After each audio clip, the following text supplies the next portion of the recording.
Hello friends, welcome to my cooking channel. আজ আমি তোমাদের সাথে অল্প তেলে healthy veg steam fried rice recipe share করে নেব, যেটা ফ্রায়েড রাইসের মধ্যেই সেম টেস্ট এনে দেবে। তো চলো শুরু করা যাক। প্রথমেই আমি সকাল সকাল বাজার থেকে তাজা টাটকা সবজি কিনে আনলাম। তারপর ভালো করে সেই সবজিগুলোকে ধুয়ে নিলাম। তারপর এক এক করে ক্যাপসিকাম, বিন, গাজর ছোট্ট ছোট্ট করে কেটে নিলাম। ছোট্ট ছোট্ট কাটলে টেস্ট ভালো আসে। এছাড়া তোমরা আরও সবজি দিতে পারো, যেমন পেঁয়াজকলি, বাঁধাকপি, মটরশুঁটি। তোমরা চাইলে কাঁচা লঙ্কাও ব্যবহার করতে পারো। তারপর একটা পাত্রে দারুচিনি, লবঙ্গ, এলাচ, তেজপাতা নিয়ে নিলাম। আগে থেকে কাজু বাদাম কিশমিশ একটা পাত্রে ভিজিয়ে রাখলাম।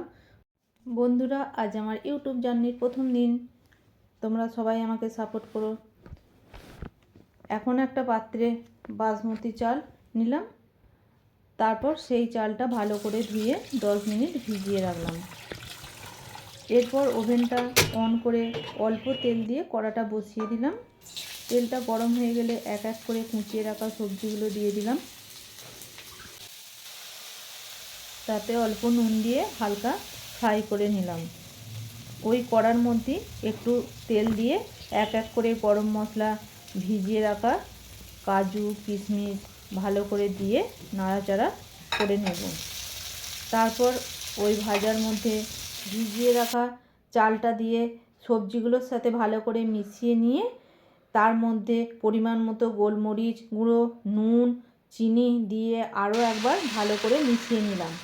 তার মধ্যে পরিমাণ মতো জল দিয়ে ভালো করে নাড়াচাড়া করে নিয়ে লো ফ্লেমে 10-15 মিনিট হতে দিলাম।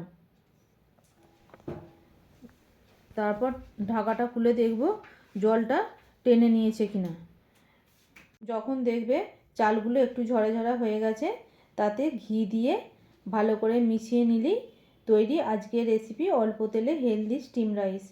তোমাদের যদি ভালো লেগে থাকে তাহলে লাইক, শেয়ার, সাবস্ক্রাইব করে দিও।